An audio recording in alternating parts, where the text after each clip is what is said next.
ನಮಸ್ಕಾರ ಈ ನ್ಯೂಸ್ ಟಿವಿಗೆ ಸ್ವಾಗತ. ನಾನು ಮುರಳೀಧರ್. ಮೊದಲಿಗೆ ಹೆಡ್ಲೈನ್ಸ್. ಫೀಸ್ ಹಣಕ್ಕೆ ಒತ್ತಾಯಿಸಿ ಎಸ್ಎಲ್ಸಿ ಪರೀಕ್ಷೆಗೆ ನಿರಾಕರಣೆ. ವಿದ್ಯಾರ್ಥಿನಿಯ ಭವಿಷ್ಯ ಕಸಿದ ಖಾಸಗಿ ಶಿಕ್ಷಣ ಸಂಸ್ಥೆ. ವಿದ್ಯಾರ್ಥಿನಿಯ ಮನೆಗೆ ಶಿಕ್ಷಣ ಸಚಿವರ ಭೇಟಿ.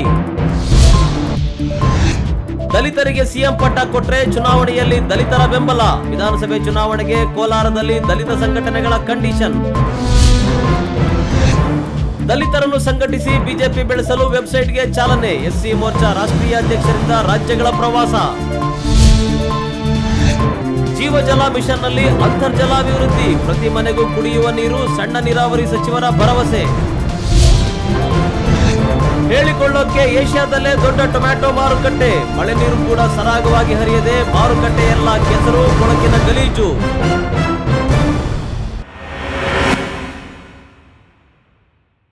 ವಾರ್ತೆಗಳ ವಿವರ.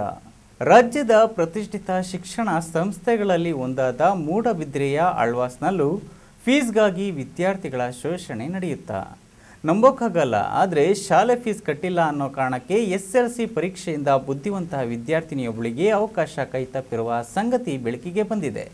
ವಿದ್ಯಾರ್ಥಿನಿಯ ಮನೆಗೆ ಸ್ವತಃ ಶಿಕ್ಷಣ ಸಚಿವ ಸುರೇಶ್ ಕುಮಾರ್ ಭೇಟಿ ನೀಡಿ ವಿದ್ಯಾರ್ಥಿನಿ ವ್ಯಾಸಂಗ ಮಾಡಿರುವ ಮೂಡಬಿದ್ರೆ ಆಳ್ವಾಸ್ ಪ್ರೌಢಶಾಲೆಯ ಆಡಳಿತ ಮಂಡಳಿ ವಿರುದ್ಧ ದಕ್ಷಿಣ ಕನ್ನಡ ಜಿಲ್ಲೆಯ ಶಿಕ್ಷಣ ಇಲಾಖೆ ಉಪನಿರ್ದೇಶಕರಿಂದ ತನಿಖೆ ನಡೆಸಿ ಲೋಪ ಆಗಿದ್ರೆ ಕ್ರಮ ಕೈಗೊಳ್ಳುತ್ತೇನೆ ಎಂದು ಭರವಸೆ ನೀಡಿದ್ದಾರೆ.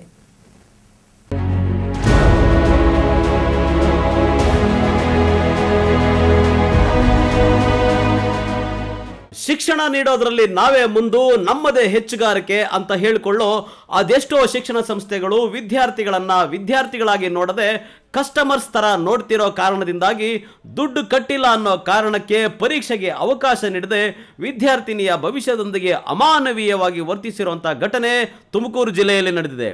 ನಿಮ್ಗೆಲ್ಲ ಗೊತ್ತಿರೋ ಹಾಗೆ ರಾಜ್ಯದ ಅತ್ಯಂತ ಪ್ರತಿಷ್ಠಿತ ಶಿಕ್ಷಣ ಸಂಸ್ಥೆ ಅಂತ ಪತ್ರಿಕೆ ಟಿವಿಗಳಲ್ಲಿ ಜಾಹೀರಾತು ಕೊಡೋಕೆ ಅಂತಲೇ ಕೋಟ್ಯಾಂತರ ರೂಪಾಯಿ ಖರ್ಚು ಮಾಡೋ ಮೂಡಬಿದ್ರೆಯ ಆಳ್ವಾಸ್ ಶಿಕ್ಷಣ ಸಂಸ್ಥೆ ತನ್ನದೇ ಶಿಕ್ಷಣ ಸಂಸ್ಥೆಯ ವಿದ್ಯಾರ್ಥಿನಿಯೊಂದಿಗೆ ಫೀಸ್ ಕಟ್ಟಿಸಿಕೊಳ್ಳೋ ವ್ಯಾಪಾರಕ್ಕೆ ಇಳಿದು ಕೊನೆಗೆ ಫೀಸ್ ಕಟ್ಟಿಲ್ಲ ಅಂತ ಈ ಬಾರಿಯ ಎಸ್ಎಸ್ಎಲ್ಸಿ ಪರೀಕ್ಷೆಗೆ ಅವಕಾಶವನ್ನೇ ನೀಡಿಲ್ಲ.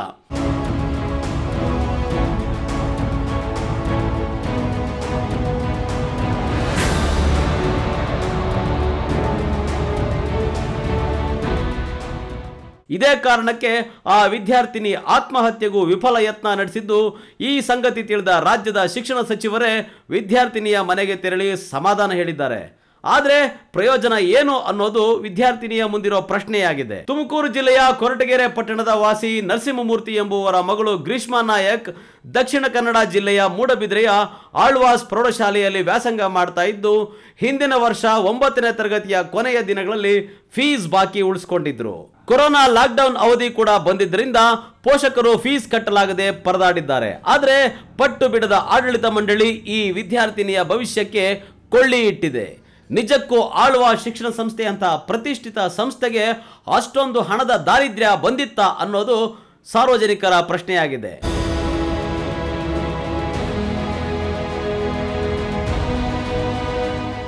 ಪೋಷಕರು ಹೇಳೋ ಪ್ರಕಾರ ಫೀಸ್ ಕಟ್ಟೋ ಸಂಗತಿ ಪಕ್ಕಕ್ಕಿಟ್ರೆ ಕೇವಲ 22 ರೂಪಾಯಿ ಪರೀಕ್ಷಾ ಫೀಸ್ ಕಟ್ಟಿದ್ದಿದ್ರೆ ಇವತ್ತು ಆ ವಿದ್ಯಾರ್ಥಿನಿ ಪರೀಕ್ಷೆ ಬರೆಯುವ ತನ್ನ ಹಕ್ಕನ್ನ ಪಡೆದಿರ್ತಾ ಇದ್ಲು. ಆದರೆ ಲಕ್ಷ ರೂಪಾಯಿ ಫೀಸ್ ಬಾಕಿ ಇದೆ ಅನ್ನೋ ಕಾರಣಕ್ಕೆ ಜೀವನ ಪರ್ಯಂತ ಗ್ರೀಷ್ಮಾ ನಾಯಕ್ ಕೊರಗುವಂತೆ ಆಳ್ವಾಸ್ ಶಿಕ್ಷಣ ಸಂಸ್ಥೆ ನಡೆದುಕೊಂಡಿದೆ ಅನ್ನೋದು ಪೋಷಕರ ಆರೋಪ. ಇರೋದೇ 22 ರೂಪಾಯಿ ಎಷ್ಟು, ಅದನ್ನ ಕಟ್ಟಿ ಇದು ಮಾಡ್ಕೊಂಡಿದ್ರೆ ವರ್ಷ 1 ಲಕ್ಷ ಹತ್ತತ್ರ ಎಕ್ಸಾಮ್ ಫೀಸ್ ಎಷ್ಟು? 22 ರೂಪಾಯಿ ಅಷ್ಟು ಕಟ್ಟಿಲ್ಲ ಅಂತ ಎನ್ರೋಲೇ ಮಾಡಿಸಿಲ್ಲ, ಅದಕ್ಕೆ ಕಳಿಸಿಲ್ಲ. ನೀವು ಕಟ್ಟಿರ್ಲಿಲ್ವಾ ದುಡ್ಡು? ಅದೇ ಎಲ್ಲ ಒಟ್ಟಿಗೆ ಕಟ್ಟಬೇಕಲ್ಲ, ಒಟ್ಟಿಗೆ ಕಟ್ರಿ, ಪೂರ್ತಿ ಬ್ಯಾಲೆನ್ಸ್ ಇರೋದೆಲ್ಲ ಒಟ್ಟಿಗೆ ಕಟ್ರಿ ಅಂತ ಕೇಳಿ. ಅದು ಅಲ್ಲದೆ 10th ಇವಾಗ ಪ್ಯಾಂಡಮಿಕ್ ಸ್ಟಾರ್ಟ್ ಆಗಿತ್ತಲ್ವಾ, ಅದ್ರದ್ದು ಅರ್ಧ ಪೂರ್ತಿ 50,000 45,000 ಕಟ್ಟಿದ್ರೆ ಮಾತ್ರನೇ ಇದು ಮಾಡೋದು. ಎಲ್ಲಿ ಕಟ್ಟಕ್ಕ ಸರ್, ಅರ್ಧ 9th ಡ್ಯೂ ಇತ್ತು, ಇನ್ನು ಅದ್ರೊಳಗೂ 10th ಮಾಡಬೇಕು ಅಂದಾಗ ಆಗ ಹೋಗ್ಲೇ ಇಲ್ಲ. ಈಗ ಸುರೇಶ್ ಕುಮಾರ್ ಸಚಿವರು ಅದೇ ಬಂದ್ಬಿಟ್ಟು ಆಗಸ್ಟಲ್ಲಿ ಎಕ್ಸಾಮ್ ಕೊಡ್ತೀವಿ. ನಮಗಿದ್ದು ಅನುಮಾನ ಏನಿತ್ತು ಅಂದರೆ ಇರೋರ್ನೆಲ್ಲ ಈ ಸರಿ ಪಾಸ್ ಮಾಡಕ್ಕೆ ಹೇಳ್ಬಿಟ್ಟಿದ್ದಾರೆ. 35% ತಗೊಂಡ್ರೆ ಸಾಕು, ಅಟೆಂಡ್ ಮಾಡಿದ್ರೆ ಸಾಕು ಪಾಸ್ ಅನ್ನೋ ಥರ. ಹಂಗಾರೆ ಎಕ್ಸಾಮ್ ಯಾರಿಗೆ ಮಾಡ್ತಾರೆ? ಇದು ಸಪ್ಲಿಮೆಂಟರಿ ಎಕ್ಸಾಮ್. ಇದು ನಮಗೆ ಅನುಮಾನ ಇದೆ. ಆ ಅನುಮಾನಕ್ಕೆ ಅವಳು ಆ ಥರ ಮಾಡ್ಕೊಳ್ಳಬಹುದು. ದುರಂತ ಅಂದ್ರೆ ಈ ರೀತಿ ಘಟನೆಗಳಿಂದ ಖಿನ್ನತೆಗೊಳಗಾದ ಗ್ರೀಷ್ಮಾ ನಾಯಕ್ ಕೊನೆಗೆ ಆತ್ಮಹತ್ಯೆ ಪ್ರಯತ್ನ ನಡೆಸಿದ್ದಾಳೆ. ಕೊಠಡಿಯ ಬಾಗಿಲು ಹಾಕಿಕೊಂಡು ಸಾವಿಗೆ ಶರಣಾಗೋ ಪ್ರಯತ್ನ ನಡೆಸಿದ್ದು ಅದೃಷ್ಟವಶಾತ್ ಆಕೆಯ ಪ್ರಾಣ ಉಳಿದಿದೆ. ಇನ್ನು ಈ ವಿಷಯ ತಿಳಿದ ಶಿಕ್ಷಣ ಸಚಿವ ಸುರೇಶ್ ಕುಮಾರ್ ಅವರು ವಿದ್ಯಾರ್ಥಿನಿಯ ಮನೆಗೆ ಭೇಟಿ ನೀಡಿ ಸಾಂತ್ವನ ಹೇಳಿದ್ದಾರೆ. ಜೋಲು ಆಸ್ತಿ ಅಸೆಟ್ ಅಲ್ಲ, ನಾನು ಅದಕ್ಕೋಸ್ಕರ ಬೆಳಗ್ಗೆ 4 ಗಂಟೆಗೆ ಯೋಚನೆ ಮಾಡಿದೆ, ಬರ್ಬೇಕು ನಾನು ಈ ಮನೆಗೆ ಅಂತ. ಎಲ್ಲಿ ಮೂಡುಬಿದಿರಲ್ಲಿದ್ದಾರೋ ಇಲ್ಲಿದ್ದಾರೋ ಅಂತ ನನಗೆ ಗೊತ್ತಿರಲಿಲ್ಲ. ಸೊ DDPI ಫೋನ್ ಮಾಡಿದೆ, ನಾನು ಪೊಲೀಸವ್ರು ಫೋನ್ ಮಾಡಿದೆ ಎಲ್ಲಿದ್ದಾರೆ ಅಂತ. ಪುನಃ DDPI ಲೊಕೇಟ್ ಮಾಡಿದ್ರು, ಇಲ್ಲೇ ಇದ್ದಾರೆ ಅಂತ. ಸೊ ಬಂದಿದ್ದೀನಿ ನಾನು ಇವತ್ತು ಮತ್ತೆ ನಾಳೆ ಎಲ್ಲ ಎಕ್ಸಾಮಿನೇಷನ್ ಸೆಂಟರ್ಸ್ನ ನಾವು ಭೇಟಿ ಮಾಡ್ತಾ ಇದ್ದೀವಿ, ಹೇಗಿದೆ ಅಂತ ಫೈನಲ್ ಟಚ್ ಕೊಡೋಕ್ಕೆ, ಫೈನಲ್ ಸ್ಟೆಪ್ಸ್ ತೊಗೊಳೋದಕ್ಕೆ ಸೊ ಸಿದ್ಧತೆ ಆಗಿದೆ. ಸೊ ಮತ್ತೊಂದು ಸಲ ನಮ್ಮೆಲ್ಲರ ಎದುರಿದ್ರೆ ಗ್ರೀಷ್ಮ ತಂದೆ, ಗ್ರೀಷ್ಮ ತಾಯಿ ಯಾವುದೇ ರೀತಿ 1 ವರ್ಷ ವ್ಯರ್ಥ ಆಗಕ್ಕೆ ನಾವು ಬಿಡೋದಿಲ್ಲ. 2021ರಲ್ಲೇ ಆಕೆ SLCನೂ ಮುಗಿಸಿ PUC ಹೋಗಿ ಮಾಡ್ತೀವಿ. ಆಗಸ್ಟ್ನಲ್ಲಿ ನಡೆಯುವ ರಿಪೀಟರ್ಸ್ ಪರೀಕ್ಷೆಗೆ ಅವಕಾಶ ನೀಡೋ ಭರವಸೆ ನೀಡಿದ್ದಾರೆ. ಒಂದು ವೇಳೆ ವಿಚಾರಣೆ ನಡೆಸಿ ಶಿಕ್ಷಣ ಸಂಸ್ಥೆಯಿಂದ ತಪ್ಪಾಗಿದ್ದರೆ ಕ್ರಮ ಕೈಗೊಳ್ಳೋ ಭರವಸೆ ನೀಡಿದ್ದಾರೆ. ಇದಾಗೋಯ್ತು, ನಾವು ಆಗಸ್ಟ್ ಅಲ್ಲಿ ಪೂರಕ ಪರೀಕ್ಷೆ ಮಾಡ್ತೀವಿ. ಪೂರಕ ಪರೀಕ್ಷೆಯಲ್ಲಿ ಯಾರ್ಯಾರು ಕೂತ್ಕೋತಾರೋ ಅವ್ರನ್ನ ಯಾರನ್ನೂ ಕೂಡ ಅಟೆಂಪ್ಟ್ ಸ್ಟೂಡೆಂಟ್ಸ್ ಅಂತ ಟ್ರೀಟ್ ಮಾಡೋದು, ಫ್ರೆಶ್ ಕ್ಯಾಂಡಿಡೇಟ್ಸ್ ಅಂತಾನೆ ಟ್ರೀಟ್ ಮಾಡ್ತೀವಿ. ಯಾಕಂದ್ರೆ ಈ ವರ್ಷನೂ ಕೂಡ ಅನೇಕರು ಎಕ್ಸಾಮ್ ಕಟ್ಟಿರೋರು ಕೋವಿಡ್ ಬಂತು ಅಂತ ಎಕ್ಸಾಮ್ ಬರಲ್ಲ, ಅವ್ರಿಗೆಲ್ಲ ನಾವು ಎಕ್ಸಾಮ್ ಮಾಡ್ತೀವಿ. ಹೋದ್ಸಲೂ ಮಾಡಿದ್ವಿ, ಅವರೆಲ್ಲ ಫ್ರೆಶ್ ಕ್ಯಾಂಡಿಡೇಟ್ಸ್ ಅಂತಾನೆ ನಾವು ಮಾಡ್ತೀವಿ. ಇನ್ನೂ ಒಂದು ಹೆಜ್ಜೆ ಹೋಗಿದ್ದೀವಿ ನಾವು. ಅಕಸ್ಮಾತ್ ಯಾವ್ದಾರ ಶಾಲೆಯಲ್ಲಿ ಫೀಸ್ ಕಟ್ಟಿಲ್ಲ ಅಂತ ಹಾಲ್ ಟಿಕೆಟ್ ತೊಂದರೆ ಆಗುತ್ತೆ, BEO ಕಾಂಟ್ಯಾಕ್ಟ್ ಮಾಡಿದ್ವಿ. BEO ಅವ್ರಿಗೆಲ್ಲ ಕೂಡ ಪರಿಹಾರ ಸಹಾಯ ಮಾಡ್ತಾರೆ ಅಂತ ಕೂಡ ಹೇಳ್ತಿದ್ದೀವಿ. ಅದಕ್ಕೋಸ್ಕರ ಈ ಒಂದು ಪರ್ಟಿಕ್ಯುಲರ್ ಪ್ರಸಂಗದಲ್ಲಿ ಎಲ್ಲಿ ಅದು ಲೋಪ ಆಗಿದೆ, ಅದಕ್ಕೆ ಇನ್ನೇನನ್ನು ಮಾಡಬೇಕು ಅನ್ನೋದಕ್ಕೆ ನಾನು ತನಿಖೆ ಮಾಡಿಸ್ತೇನೆ. ಒಂದು ವೇಳೆ ವಿದ್ಯಾರ್ಥಿನಿ 10ನೇ ತರಗತಿಗೆ ದಾಖಲಾಗೇ ಇರಲಿಲ್ಲ ಅನ್ನೋದು ಕಾರಣ ಆದರೆ ಶಾಲೆ ಬಿಟ್ಟ ವಿದ್ಯಾರ್ಥಿಗಳ ಬಗ್ಗೆ ಮಾಹಿತಿ ಸಂಗ್ರಹಿಸೋ ಸಾರ್ವಜನಿಕ ಶಿಕ್ಷಣ ಇಲಾಖೆಯ ಅಧಿಕಾರಿಗಳಿಗೆ ಆಳ್ವಾಸ್ನವರು ಮಾಹಿತಿ ನೀಡಿದ್ರ? ಇದರ ಬಗ್ಗೆ ಅಧಿಕಾರಿಗಳು ಏನು ಕ್ರಮ ಕೈಗೊಂಡಿದ್ರು? ಮಕ್ಕಳಿಗೆ ಕಡ್ಡಾಯ ಶಿಕ್ಷಣ ಕೊಡಿಸಿ ಅನ್ನೋ ಸರ್ಕಾರದ ಆಶಯಗಳು ಖಾಸಗಿ ಶಿಕ್ಷಣ ಸಂಸ್ಥೆಗಳ ಹಣದಾಹದ ಮುಂದೆ ಮಣ್ಣಾಯಿತೆ ಅನ್ನೋ ಪ್ರಶ್ನೆ ಎಲ್ಲರನ್ನೂ ಕಾಡತೊಡಗಿದೆ. ನಂದು 10th ಎಕ್ಸಾಮ್ ಬರೋಕ್ಕೆ ಈಗ 19th ಆಗಲ್ಲ ಅಂತ ಹೇಳಿದ್ರು. ಅದಕ್ಕೆ ಈಗ ಎಜುಕೇಷನ್ ಮಿನಿಸ್ಟರ್ ಸರ್ ಬಂದು ನನಗೆ ಈಗ ಆಗಸ್ಟಲ್ಲಿ ಎಕ್ಸಾಮ್ ನಡೆಯುತ್ತೆ, ನಿಮಗೆ ಎಕ್ಸಾಮ್ ಕೊಡ್ತೀವಿ ಅಂತ ಭರವಸೆ ಕೊಟ್ಟಿರ್ತಾರೆ. ಈಗ ಅದೇ ಎಕ್ಸಾಮ್ 10th ಈಗ ಆಗಲ್ಲ ಅಂತ ಅಂದಿದ್ದಕ್ಕೆ ನನಗೆ ಭಯ ಹೋಗುತ್ತೆ, ಎಲ್ಲಿ 1 ವರ್ಷ ಇದಾಗುತ್ತೆ ಅಂತ. ಈಗ 10th ಬರೆಯೋಕ್ಕೆ ಇಲ್ಲ, ಖಂಡಿತವಾಗ್ಲೂ ಕೊಡ್ತೀವಿ. ತುಂಬ ಜನ ಇದ್ದಾರೆ ಇನ್ನು ಹಾಗೆ ಕರ್ನಾಟಕದಲ್ಲಿ. ಈಗ ಆಗಸ್ಟ್ಗೆ ನಿಮಗೆ ಮತ್ತೆ ಇನ್ನೊಂದ್ಸತಿ ಎಕ್ಸಾಮ್ ಬರೆಯೋಕ್ಕೆ ಕೊಡ್ತೀವಿ ಅಂತ ಹೇಳಿದ್ದಾರೆ. ಇನ್ನು ಸಚಿವರ ಭೇಟಿಯ ವೇಳೆಯಲ್ಲಿ ಮಧುಗಿರಿ DDPI ರೇವಣಸಿದ್ದಯ್ಯ, ಕೊರಟಗೆರೆ BEO ಸುಧಾಕರ್ ಮುಂತಾದವರು ಭಾಗವಹಿಸಿದ್ದರು. ಚಿಕ್ಕಣ್ಣ SD, ಈ ನ್ಯೂಸ್ TV, ತುಮಕೂರು.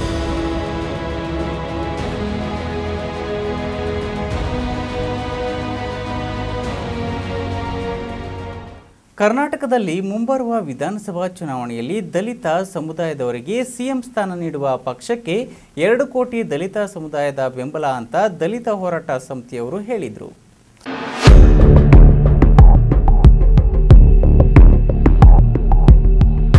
ಕೋಲಾರದಲ್ಲಿ ದಲಿತ ಮುಖ್ಯಮಂತ್ರಿ ಅನುಷ್ಠಾನ ಸಮಿತಿಯವರು ಸುದ್ದಿಗಾರರೊಂದಿಗೆ ಮಾತನಾಡಿ 2 ಕೋಟಿ ದಲಿತ ಸಮುದಾಯದ ಬೆಂಬಲವನ್ನು ದಲಿತರಿಗೆ CM ಸ್ಥಾನವನ್ನು ಕೊಡುವ ಪಕ್ಷಕ್ಕೆ ಸೂಚಿಸಲಾಗುತ್ತದೆ ಎಂದರು. ದೇಶಕ್ಕೆ ಸ್ವಾತಂತ್ರ್ಯ ಬಂದು 75 ವರ್ಷಗಳು ಕಳೆದಿವೆ. ರಾಜ್ಯವನ್ನು ಆಳುವ ಆಡಳಿತ ಪಕ್ಷಗಳು ಇತಿಹಾಸದಲ್ಲಿ ದಲಿತ ಸಮುದಾಯಕ್ಕೆ ಅಧಿಕಾರ ನಡೆಸುವ ಸೌಭಾಗ್ಯವನ್ನ ಕೊಟ್ಟಿಲ್ಲ. 2023ರಲ್ಲಿ ನಡೆಯಲಿರುವ ವಿಧಾನಸಭಾ ಚುನಾವಣೆಯಲ್ಲಿ ಯಾವ ಪಕ್ಷದ ಪ್ರಣಾಳಿಕೆಯಲ್ಲಿ CM ಸ್ಥಾನ ದಲಿತ ಸಮುದಾಯದ ನಾಯಕರಿಗೆ ಅಂತ ಘೋಷಿಸುತ್ತೋ ಆ ಪಕ್ಷಕ್ಕೆ ಬೆಂಬಲ ಸೂಚಿಸಲಾಗುವುದು. ಒಂದು ವೇಳೆ ಯಾವ ಪಕ್ಷವು ತಮ್ಮ ಪ್ರಣಾಳಿಕೆಯಲ್ಲಿ ಘೋಷಣೆ ಮಾಡಲ್ಲ ಅನ್ನೋದಾದ್ರೆ ಅಂತಹ ಪಕ್ಷದ ವಿರುದ್ಧ ಇಡೀ ರಾಜ್ಯಾದ್ಯಂತ ಚುನಾವಣೆ ಬಹಿಷ್ಕರಿಸಲಾಗುತ್ತದೆ ಅಂತ ಸ್ಪಷ್ಟ ಸಂದೇಶ ನೀಡಲಾಗುವುದು ಎಂದರು. ರಾಜ್ಯದಲ್ಲಿರೋ ಎಲ್ಲ ಜಿಲ್ಲೆಗಳಲ್ಲಿ ನಮ್ಮ ಹೋರಾಟದ ಉದ್ದೇಶವನ್ನು ತಿಳಿಸಿ ಜಾಗೃತಿಗೊಳಿಸಲಾಗುವುದು. ಇಡೀ ದಲಿತ ಸಮುದಾಯವನ್ನು ಒಗ್ಗೂಡಿಸಿ ಬೆಂಗಳೂರಿನಲ್ಲಿ ಮುಂದಿನ ದಿನಗಳಲ್ಲಿ ಸಮಾವೇಶವನ್ನು ಆಯೋಜನೆ ಮಾಡಿ ಎಲ್ಲ ರಾಜಕೀಯ ಪಕ್ಷಗಳಿಗೂ ದಲಿತ ಮುಖ್ಯಮಂತ್ರಿಯನ್ನು ಅನುಷ್ಠಾನಕ್ಕೆ ತರುವಂತೆ ಉಗ್ರವಾದ ಎಚ್ಚರಿಕೆ ನೀಡಲಾಗುತ್ತದೆ ಎಂದರು. ನಮ್ಮ ಜೊತೆ SC, ST, ಅಲ್ಪಸಂಖ್ಯಾತ, ಧಾರ್ಮಿಕ ಅಲ್ಪಸಂಖ್ಯಾತ ಮತ್ತು ಹಿಂದುಳಿದ ವರ್ಗಗಳ ಸಮುದಾಯದ 45ಕ್ಕೂ ಹೆಚ್ಚು ಸಂಘ ಸಂಸ್ಥೆ ಒಕ್ಕೂಟಗಳು ಸೇರಿ ಮೂಲ ನಿವಾಸಿ ಸಂಘಟನೆ ಒಕ್ಕೂಟದ ಮೂಲಕ ನಮ್ಮ ಹಕ್ಕೊತ್ತಾಯವನ್ನ ಮಂಡನೆ ಮಾಡುತ್ತಿದ್ದೇವೆ ಎಂದರು. ರಾಜ್ಯದಲ್ಲಿ ದಲಿತ ಮುಖ್ಯಮಂತ್ರಿ ಅನುಷ್ಠಾನ ಹೋರಾಟ ಸಮಿತಿ ಅಂತಕ್ಕಂಥ ಒಂದು ಸಮಿತಿಯನ್ನು ಅಸ್ತಿತ್ವಕ್ಕೆ ತಂದು ಮುಂದೆ 2023 ಏನು ಸಾರ್ವತ್ರಿಕ ವಿಧಾನಸಭಾ ಚುನಾವಣೆ ರಾಜ್ಯದಲ್ಲಿ ನಡೆಯುತ್ತೆ, ಆ ಒಂದು ವಿಧಾನಸಭಾ ಚುನಾವಣೆಯಲ್ಲಿ ಆದ್ರೆ ಈ 74 ವರ್ಷದಲ್ಲಿ ಈ ರಾಜ್ಯದಲ್ಲಿ ಅತಿ ಹೆಚ್ಚು ಜನಸಂಖ್ಯೆಯನ್ನ 1.8 ಕೋಟಿ ಜನಸಂಖ್ಯೆ ಉಳ್ಳಂತ ದಲಿತ ಸಮುದಾಯಕ್ಕೆ ಇದುವರೆಗೂ ಈ ರಾಜ್ಯದಲ್ಲಿ ಯಾವುದೇ ರಾಜಕೀಯ ಪಕ್ಷ ಮುಖ್ಯಮಂತ್ರಿ ಆಗ್ಲಿಕ್ಕೆ ಅವಕಾಶ ಕೊಡದೇ ಇರ್ತಕ್ಕಂಥ ಒಂದು ನೋವನ್ನ ಈ ಸಮುದಾಯದ ಸಂಘಟನೆಗಳ ನಾಯಕರುಗಳಾಗಿ ನಾವಿವತ್ತು ಈ ರಾಜ್ಯದ ಎಲ್ಲ ರಾಷ್ಟ್ರೀಯ ಪಕ್ಷ ಮತ್ತು ಪ್ರಾದೇಶಿಕ ಪಕ್ಷವನ್ನ ಮುಂದಿನ 2023ರ ಚುನಾವಣೆಯಲ್ಲಿ ದಲಿತರಿಗೆ ಮುಖ್ಯಮಂತ್ರಿ ಸ್ಥಾನವನ್ನ ಘೋಷಣೆ ಮಾಡಬೇಕು ಅಂತಕ್ಕಂಥ ಒಂದು ಪ್ರಬಲವಾದ ಕೂಗನ್ನ ಆಗ್ರಹಿಸುವ ಮೂಲಕ ಈ ರಾಜ್ಯದ ಮುಂದಿನ ವಿಧಾನಸಭಾ ಚುನಾವಣೆಯಲ್ಲಿ ಎಲ್ಲಾ ರಾಜಕೀಯ ಪಕ್ಷಗಳು ತಮ್ಮ ಚುನಾವಣಾ ಪ್ರಣಾಳಿಕೆಯಲ್ಲಿ ದಲಿತರಿಗೆ ಮುಖ್ಯಮಂತ್ರಿ ಸ್ಥಾನವನ್ನ ಘೋಷಣೆ ಮಾಡಬೇಕು ಅಂತಕ್ಕಂಥದ್ದು ನಮ್ದು ದೊಡ್ಡ ಮಟ್ಟದ ಆಗ್ರಹ. ರಾಮು, ಈ ನ್ಯೂಸ್ ಟಿವಿ, ಕೋಲಾರ. ಎಸ್ಸಿ ಮೋರ್ಚಾವನ್ನು ಬಲಗೊಳಿಸುವ ನಿಟ್ಟಿನಲ್ಲಿ ವೆಬ್ಸೈಟ್ ಮಾಡಿ ಎಸ್ಸಿ ಮೋರ್ಚಾ ಸಂಘಟಿಸಲು ರಾಜ್ಯಗಳ ಪ್ರವಾಸ ಮಾಡಿ ಪ್ರತಿ ಮುಖಂಡರು ಕಾರ್ಯಕರ್ತರ ಭೇಟಿ ಪರಿಚಯಿಸುವ ಕೆಲಸ ಮಾಡಲಾಗುತ್ತಿದೆ ಎಂದು ರಾಷ್ಟ್ರೀಯ ಬಿಜೆಪಿ ಎಸ್ಸಿ ಮೋರ್ಚಾ ಅಧ್ಯಕ್ಷ ಲಾಲ್ ಸಿಂಗ್ ಆರ್ಯ ಹೇಳಿದರು.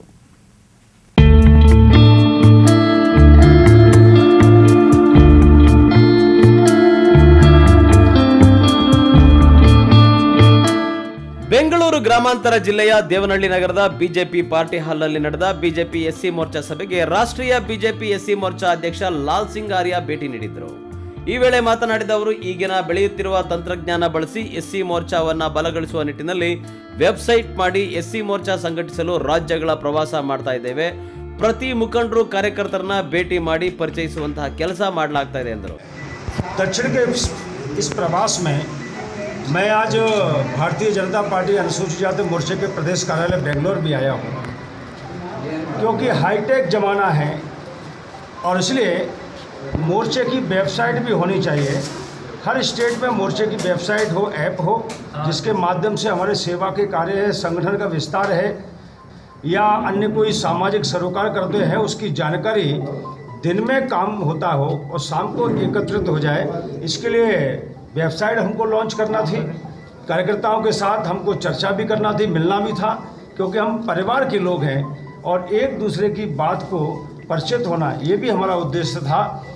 और मैं कर्नाटक के प्रेसिडेंट, उनकी पूरी टीम, सबको ಧನ್ಯವಾದ देता हूं, आभार व्यक्त करता हूं. ಇನ್ನು ಬಿಜೆಪಿ ಎಸ್ಸಿ ಮೋರ್ಚಾ ರಾಜ್ಯಾಧ್ಯಕ್ಷ ಛಲವಾದಿ ನಾರಾಯಣಸ್ವಾಮಿ ಈ ಸಂದರ್ಭದಲ್ಲಿ ಮಾತನಾಡಿದರು. ಇದೇ ವೇಳೆ ರಾಷ್ಟ್ರೀಯ ಬಿಜೆಪಿ ಎಸ್ಸಿ ಮೋರ್ಚಾ ಅಧ್ಯಕ್ಷ ಲಾಲ್ ಸಿಂಗ್ ಆರ್ಯ ಅವರನ್ನು ದೇವನಹಳ್ಳಿ ವಿಧಾನಸಭಾ ಕ್ಷೇತ್ರದ ಬಿಜೆಪಿ ಮುಖಂಡರು ಅಭಿನಂದಿಸಿದರು. ಹೈದರ್ ಸಾಬ್, ಈ ನ್ಯೂಸ್ ಟಿವಿ, ದೇವನಹಳ್ಳಿ.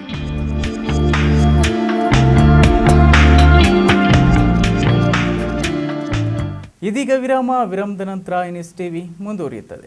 ಮಕ್ಕಳ ಹೈಯರ್ ಎಜುಕೇಶನ್, ಮಗಳ ಮದುವೆ, ಕನಸಿನ ಸ್ವಂತ ಮನೆ, ಇಷ್ಟಕ್ಕೆಲ್ಲ ಹಣ ಹೇಗ್ ಹೊಂದಿಸೋದು ಅಂತ ಟೆನ್ಷನ್ ಅಲ್ಲಿದ್ದೀರಾ? ಇರೋ ಚಿನ್ನನ ಅಡ ಇಡೋಕ್ ಹೋದ್ರೆ ಬಡ್ಡಿ ಮೇಲ್ ಬಡ್ಡಿ ಕಟ್ಬೇಕು. ಬೇಡ, ಮಾರ್ಬಿಡೋಣ ಅಂದ್ರೆ ಅರ್ಧ ಬೆಲೆ ಕೇಳ್ತಾರೆ ಅನ್ನೋ ಆತಂಕದಲ್ಲಿದ್ದೀರಾ? ಟೆನ್ಷನ್ ಬಿಡಿ, ಇಂದೇ ಹಿಂದೂಸ್ತಾನ್ ಗೋಲ್ಡ್ ಕಂಪನಿಗೆ ಬನ್ನಿ.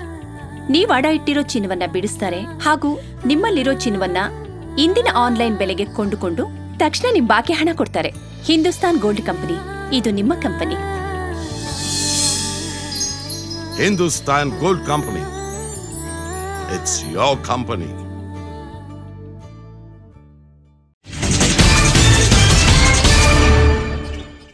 ವಿರಾಮದ ನಂತರ ಈ ನ್ಯೂಸ್ ಟಿವಿಗೆ ಸ್ವಾಗತ. ಪ್ರಧಾನಮಂತ್ರಿಯವರ ಜೀವಜಲ ಮಿಷನ್ನಲ್ಲಿ ಪ್ರತಿ ಮನೆಗಳಿಗೂ ಶುದ್ಧ ಕುಡಿಯುವ ನೀರನ್ನು ಒದಗಿಸುವ ಉದ್ದೇಶದಿಂದ ಪ್ರತಿ ಹಳ್ಳಿಗಳ ಕೆರೆ ಕಟ್ಟೆಗಳಿಗೆ ಸಾಧ್ಯವಾದಷ್ಟು ನೀರು ತುಂಬಿಸಿ ಅಂತರ್ಜಲವನ್ನು ಅಭಿವೃದ್ಧಿಪಡಿಸುವ ಗುರಿ ಹೊಂದಿದ್ದೇವೆ ಎಂದು ಸಣ್ಣ ನೀರಾವರಿ ಸಚಿವ ಜೆಸಿ ಮಾಧುಸ್ವಾಮಿ ತಿಪಟೂರಿನಲ್ಲಿ ತಿಳಿಸಿದರು.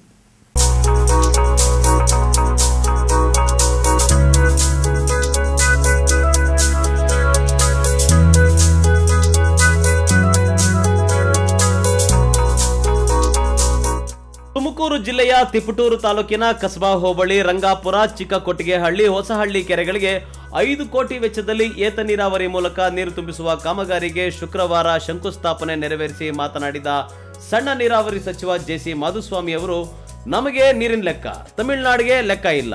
ಕೆಆರ್ಎಸ್ ನಿಂದ ತಮಿಳುನಾಡಿಗೆ ಹರಿಯೋ ನೀರನ್ನ ಎಷ್ಟು ಟಿಎಂಸಿ ಬೇಕೋ ಅಷ್ಟು ಬಿಡಬೇಕು. ಆದ್ರೆ ಅಣೆಕಟ್ಟು ತುಂಬಿದಾಗ ಬಿಟ್ಟ ಹೆಚ್ಚುವರಿ ನೀರು ಲೆಕ್ಕಕ್ಕೆ ಇಲ್ಲ.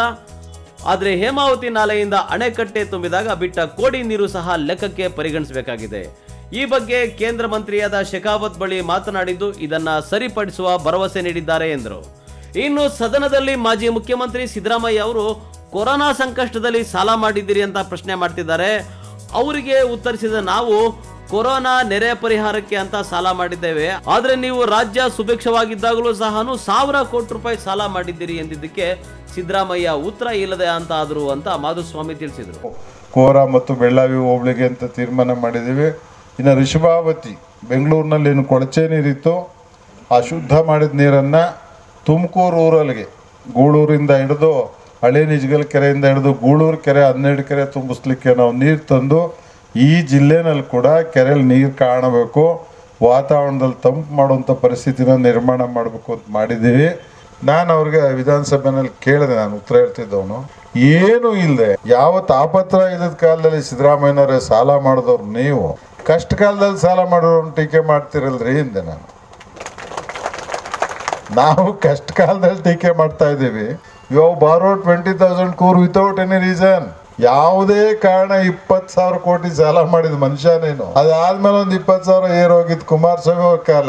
ಈ ಸ್ಥಿತಿಲಿ ನಾವು ಸಾಲ ಮಾಡೋದನ್ನ ಇಷ್ಟು ದೊಡ್ಡ ಟೀಕೆ ಮಾಡ್ತೀರಾ ಅಂತ ಪಾಪ ಅವ್ರಿಗೆ ಅರ್ಥ ಆಗಿ ಸುಮ್ಮನಾದ್ರೂ ಹೋಗ್ತಾ ಅಧಿಕಾರಿಗಳು ಹೇಳಿರು, ಇದಕ್ಕಿಂತ ಒಳ್ಳೆ ಉತ್ತರ ಹೇಳಕ್ ಆಗೋದಿಲ್ಲ ಸರ್ ವಿಧಾನಸಭೆಯಲ್ಲಿ ಅಂತ. ಇನ್ನು ಕಾರ್ಯಕ್ರಮದಲ್ಲಿ ತಿಪಟೂರಿನ ಗುರು ಪರದೇಶಿಕೇಂದ್ರ ಸ್ವಾಮೀಜಿಗಳು ದಿವ್ಯ ಸಾನ್ನಿಧ್ಯ ವಹಿಸಿ ಆಶೀರ್ವಚನ ನೀಡಿದರು. ಶಾಸಕ ಬಿಸಿ ನಾಗೇಶ್ ಮಾತನಾಡಿದರು. ಕಾರ್ಯಕ್ರಮದಲ್ಲಿ ಎಪಿಎಂಸಿ ಅಧ್ಯಕ್ಷ ಎಚ್.ಬಿ. ದಿವಾಕರ್, ರಂಗಾಪುರ ಗ್ರಾಮ ಪಂಚಾಯಿತಿ ಅಧ್ಯಕ್ಷೆ ಮಂಜುಳಾ ಕಾಂತರಾಜು, ದಸರಿಘಟ್ಟ ಗ್ರಾಮ ಪಂಚಾಯಿತಿ ಅಧ್ಯಕ್ಷೆ ರುಕ್ಮಿಣಿ ಪುರುಷೋತ್ತಮ ಮತ್ತಿತರರು ಭಾಗವಹಿಸಿದ್ದರು. ಭಾನುಪ್ರಕಾಶ್, ಇನಿಸ್ ಟಿವಿ, ತಿಪಟೂರು.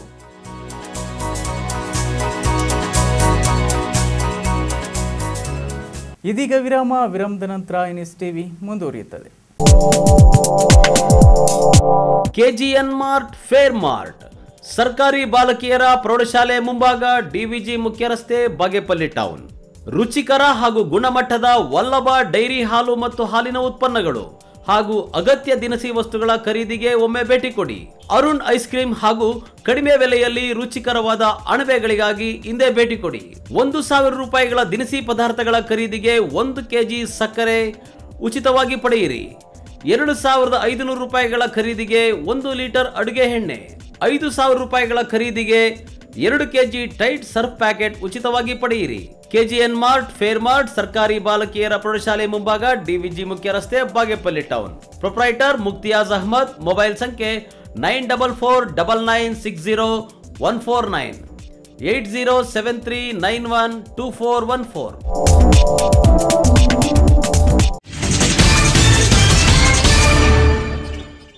ಜುಲೈ 19 ಮತ್ತು 22ರಂದು ಎಸ್ಎಲ್ಸಿ ಪರೀಕ್ಷೆಗಳು ನಡೆಯುತ್ತಿರುವ ಹಿನ್ನೆಲೆಯಲ್ಲಿ ಚಿಂತಾಮಣಿಯಲ್ಲಿ ಶಾಸಕ ಜೆ.ಕೆ. ಕೃಷ್ಣಾರೆಡ್ಡಿ ಪರೀಕ್ಷೆ ನಡೆಯುವ ಕೇಂದ್ರಗಳಿಗೆ ಭೇಟಿ ನೀಡಿ ಪೂರ್ವ ಸಿದ್ಧತೆಗಳನ್ನು ಪರಿಶೀಲಿಸಿ ಪರೀಕ್ಷೆ ಬರೆಯುವ ಎಲ್ಲ ವಿದ್ಯಾರ್ಥಿಗಳಿಗೆ ಶುಭ ಹಾರೈಸಿದ್ದಾರೆ.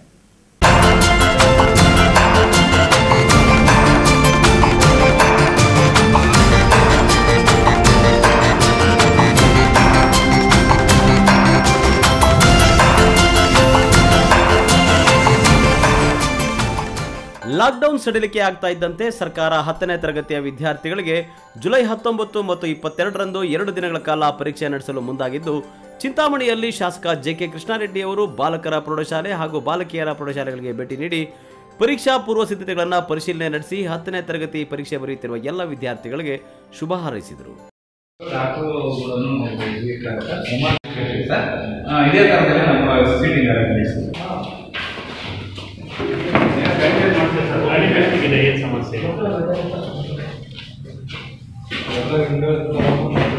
ಮಾಡ್ತಾರೆ ಸರ್, ಖಾಲಿ ಬೆಳಗ್ಗೆ ಸಫಿಷಿಯೆಂಟ್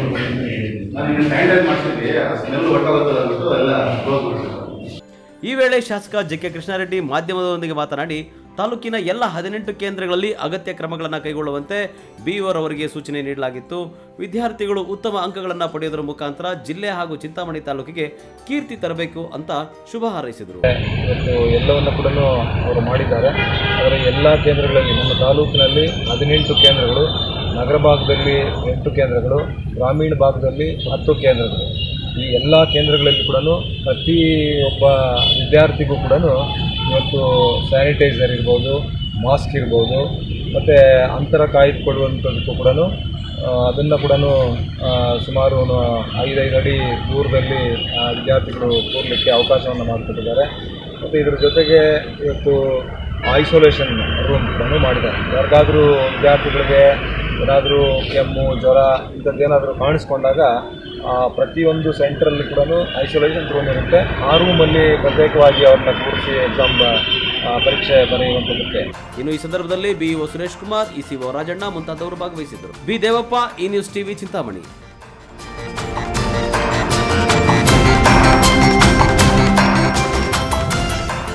ಕೊನೆಯದಾಗಿ ಮತ್ತೊಮ್ಮೆ ಹೆಡ್ಲೈನ್ಸ್.